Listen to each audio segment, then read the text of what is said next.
అండి, నేను దోశ చేస్తున్నాను. దీంట్లో బియ్యము, మినపప్పు, తెల్ల శనగలు, పెసర్లు, ఎర్రపప్పు, బార్లీ గింజలు యాడ్ చేస్తున్నానండి.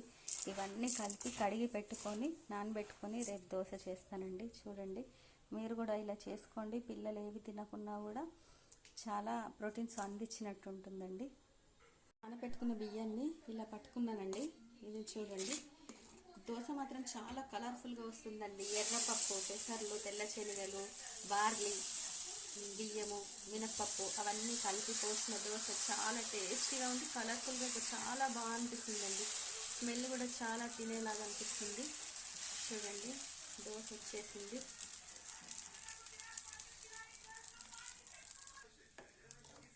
దోశ కంప్లీట్ అయింది. చూడండి, దోశ రెడీ అయిపోయింది. చాలా టేస్టీ దోశ, అన్నీ కలిపినది, చాలా టేస్టీగా ఉంటుంది. మీరు ఒకసారి చూడండి, టేస్ట్ చేయండి, లైక్ చేయండి, షేర్ చేయండి, సబ్స్క్రైబ్ చేసుకోవడం మాత్రం మర్చిపోకండి. థ్యాంక్ యూ అండి.